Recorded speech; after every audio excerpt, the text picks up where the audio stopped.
And so today we round out Arcee Week, and it is my distinct honor to be able to finally look at the Takara Legends version of Arcee.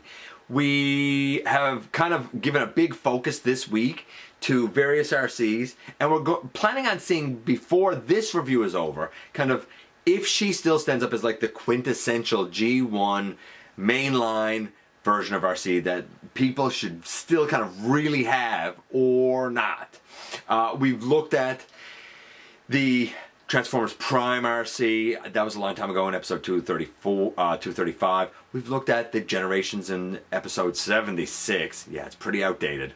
We've looked at the Earthrise in episode 790. Just recently we looked at the Cyberverse Deluxe, and in the last review that we had here on the channel, we looked at animated, went back in time to animated. So by no small feat, these reviews have been accomplished with the help of Maximal 10, including this one.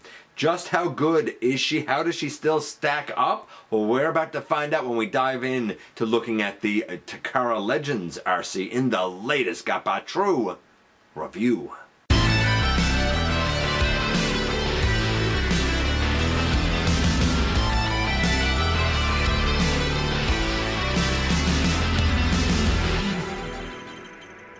Hey one, hey all, welcome back to the channel. I'm your host, your most humble of hosts, Dennis Moulton, aka GotBot. As always, man, please like, comment, share, of course, subscribe, and while you're at it, light 'em up, baby. And hit that notification bell, please. Helps me out a ton to let you know when content of all sorts goes up here on the channel. Check out Machinery of Man, The Everything Factor, all the groups that I'm either a mod or an admin for. All those links down in the description below, as well as the links for all of my social media. Why not join me there as well? If you're in a position, man, to help the channel to grow, you can use the donate link. Check us out on Patreon. See what we offer to you through Teespring, or of course hit the join button right here on YouTube to become a channel member. And this is, as I said, the Legends Arcee. And I thought that I'd never get an opportunity to look at her. I always did think that she was a quintessential, like it's about as perfect as you could get. I'd never really analyzed her to see. I've had a spotty history with QC from Takara, so I'm not sure how well this is going to work out. I can say that this is my first time experiencing this mold with the open hands. The one that I have, the Generations one, has the closed hand. So, I don't know. We're going to see how she stacks up. So without any further ado, let's head over to the table and take a closer look at this lady. And rounding out Arcee Week here on the channel, again, thanks to our buddy Maximal 10, we're getting a chance to take a look at the Transformers Legends Takara Tomy iteration of the Generations Arcee. I feel a bit honored being able to look at this because I kind of never thought that I would get the chance. And I know it's dated, but when we've had a look at her, we're going to kind of line off all the Arcees that we sort of have as contenders for, hey, who could be like the one Arcee that one might keep in their collection. Yes, it would be nice to have all of them if you have the room. Do it, because they're all really kind of good. But some people just don't have that luxury. So we're going to see kind of where she fits into the mix. Of course, beautiful packaging, as we always do with Legends. Arcee here on the side. Over here, nice artwork of her in action. And as we always get with the Japanese packaging, kind of brilliant, not just product images on the back, but so much color and so much going on and so much happening. It's so aesthetically pleasing. But of course, we want to see what's inside. And the instructions being more than meets the eye themselves, we do have a comic in here. Again, it's strange, right? It is what it is. But the best thing about these instructions gotta be the tech specs. And who would have guessed that strength, speed, and skill would be her top three? The rest are kind of middle of the road, but I love seeing tech specs. We still have two of these blue Energon sword things that came with the Generations Arcee. An all pink cutesy color version of this blaster. I'm not gonna lie, I like the Generations one better with the gray and the black paint added to it. And her other nicely cast pistol. This one is in gray. The Generations one is in black. And here we have all of the vehicle modes that would make sense to compare. So kind of before we dive into the LG at all, we're going to look at those vehicle modes. To be fair, the Transformers Prime iteration of Arcee is not included here because she's not really a G1 homage. She is something completely different. If you're interested to see my thoughts on her, or at least the Beast Hunters version of her, I looked at her in episode 235, and she is overall quite good. Her overall score, I think, was something like I want to say it was around an 8 or 8 or 9. Like she's quite well done, I always thought, whether you have the Beast Hunters version or the kind of regular Prime version. All of these, I think it makes sense to sort of compare because they're all a G1 homage. So, first up, we have the Cyberverse. It's a nice car mode. It is definitely not a like core convertible type of vehicle.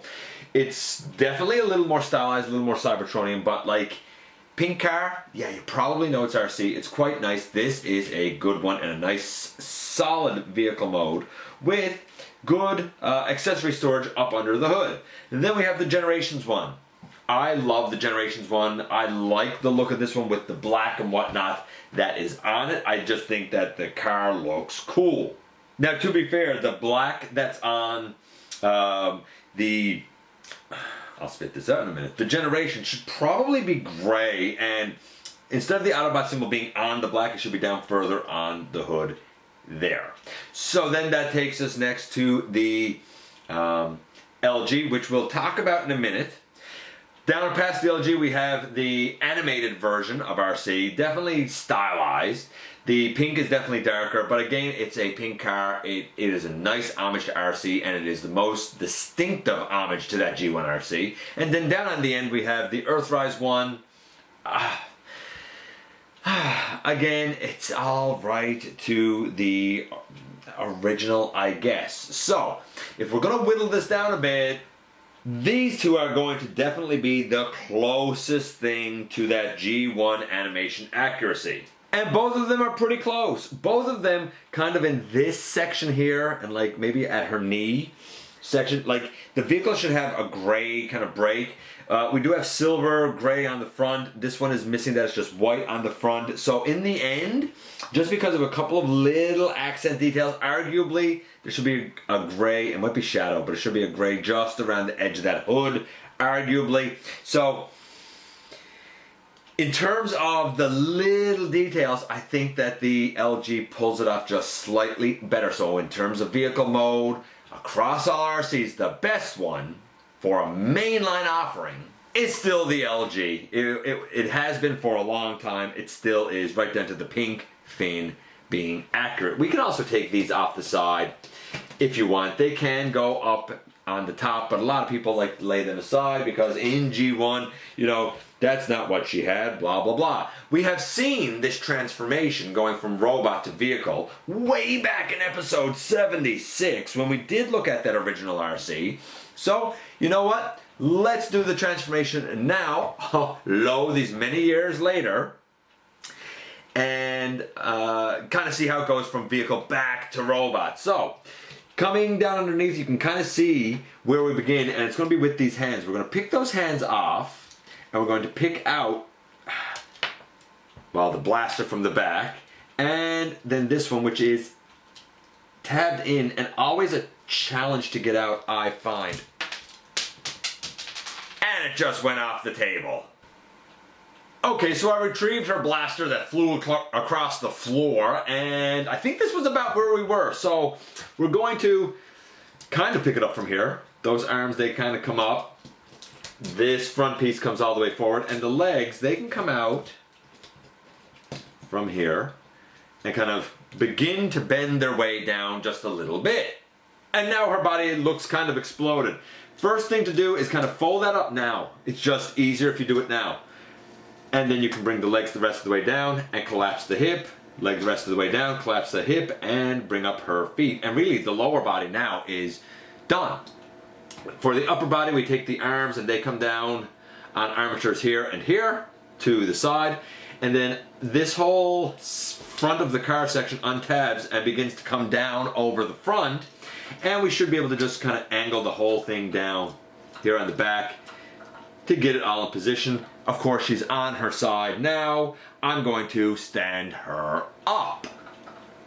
And yes, indeed, when in robot mode, we can kind of compare all of the G1 iterations of Arcee one to another. Remember, the Transformers Prime version is not here. She was looked at in episode 235 because she's totally different. So, here we have a smattering, and all of them are actually pretty good in their own way.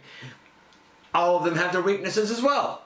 In terms of serving as a quintessential iteration of Arcee, the Cyberverse, way down in the end, is quite good, with really being about 8.5 right across the board. The transformation is pretty good, not perfect, 8.5. The articulation is all right, not perfect, 8.5. And her look, even in terms of the Cyberverse cartoon, the light pink should probably be white, but it looks nice. You know it's Arcee. It's a decent 8.5.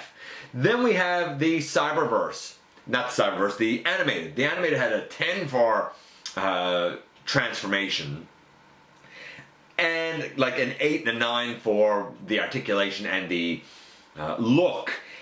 Again, for a lot of people, the animated Arcee served as Arcee for a long time, and some people have still opted to keep this Arcee because A, it is the most aesthetically different looking, like it's the one that stands out the most here.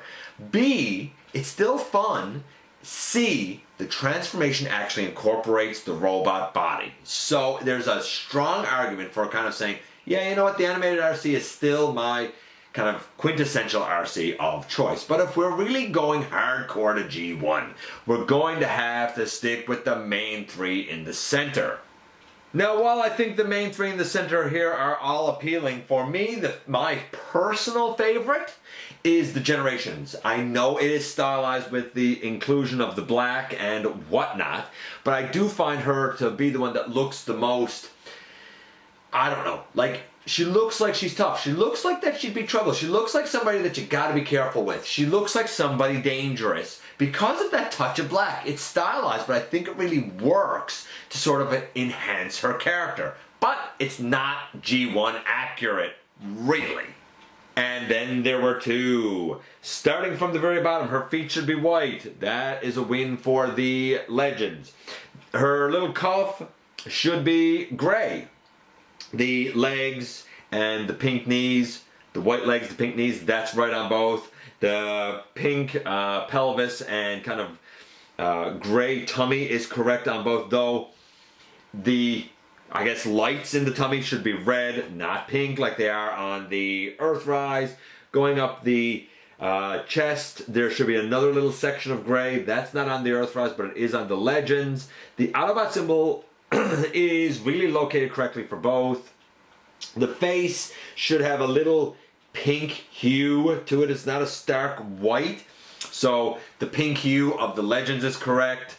When we look at the backpack, we should have two white pieces kind of up over the shoulders.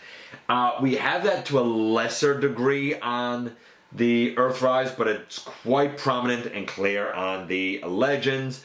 When we talk about the arms, I kind of think the arms of the Earthrise is more accurate. The hands should be white. The biceps should be white, not a light pink.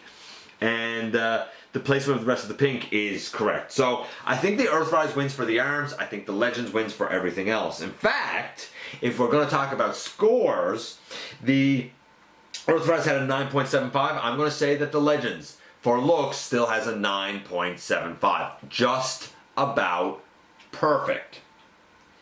The articulation of the Legends and the transformation of the Legends will be like the original Arcee. The transformation is a 9. As far as the articulation goes, well, the head goes left, right, up, down. I do find it locks in a little better here than on the Generations. Arm all the way out to the side. It can go all the way around. We do have a bicep swivel. We do have a deep elbow over 90 degrees. This version has the open palm hand. Mine has the closed palm or the closed hand, so that's a bit different for me to experience. The leg, again, if you want to get the hip out to the side, you kind of got to undo the transformation a bit. That's always been a bit of a limitation, but you can sort of work around it. High kick to the front, high to the back, thigh swivel, super deep knee, and we have the ankle tilt forward and back, not to the side, that's a shame, and no waist because of the way the transformation goes. So her articulation isn't perfect. Waist would be nice, ankle tilt would be nice, that's why she gets a 9. The transformation, that's about an 8. It's a fine transformation. Kind of folding this section up can be a bit finicky, but besides that, it's a pretty decent transformation for the most part. I still think that through it all, if you can, kind of get your hands on her and you are really kind of a slave to G1 accuracy, through everything, the Generations Arcee is nice for a stylized G1 version, but this is going to be your go-to for the most accurate mainline version of Arcee, hands down. And here we are once again, and here she is. So, when we look at the Arcees that could kind of stand in as a mainline Arcee, the most stylized and the most kind of variation and coloration would have to be the animated.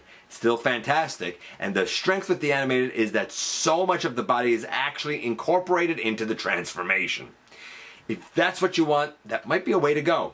Then we have the Cyberverse. Cyberverse is well articulated, still stylized, but definitely captures the spirit of a G1 styled Arcee. If you want something that's a little more stylized, but still in that same spirit with really quite a nice Cybertronian mode, maybe that one's the way to go. But when we're talking about something that's a real homage to G1, the Generations I love, but her coloration is definitely stylized. I like it. I feel like she's, getting ready to go into combat and battle, so you know what, she gotta put on her combat clothes, and I don't know, there's just something that seems tougher about her to me. I don't know why. I think it's the black, it stands out. So she's stylized, but she's still my favorite. In terms of that accuracy though, she kinda gotta get out of here, because she is very much accurate to the comics. That leaves us with the Earthrise and the Legends. The Earthrise has the advantage of a waist. This has the advantage of everything else. It really does have the advantage of everything else. Now, I did mark her down, saying that the bicep and the hands really shouldn't be a light pink, it should be white. That might be debatable. Like, as I recall the animation, I remember it white. In looking at, up various kind of animation cells, most of the time it looks white on what I'm looking up, but I also feel like as a lad, if now me was talking to 10-year-old me, I feel like 10-year-old me would say, no, they're a light pink. So I marked her down for it because the evidence I could find suggests that, yeah, they were white. But my heart of hearts wants to say, no, they were pink. I'm really not sure what's accurate. So I kind of split the difference and said, you know what, I'll call her down for it. This doesn't have a waist, but outside of that, I still think that everything about this Arcee screams quintessential Arcee. And if you are very much a G1 kind of purist, this is probably still the way to go. Let me know which Arcee is your favorite mainline version of Arcee. I appreciate you guys coming by. Give me some, of course, of your extremely valuable time. I do know how important it is to you if you're in a position to help the channel to grow. You can use the donate link. Check us out on Patreon. See what we offer to you through Teespring. Or, of course, hit the join button right here on YouTube to become a channel member. While you're at it, hit the subscribe button. Stick around. Have some fun with us. Don't forget that somehow, some way, each and every single day, you do make a difference. And I look forward to the next time, baby, that you and I get together to have another visit, either in the live streams on Thursday nights at the stop motion premieres or the old-fashioned way, right here inside the videos.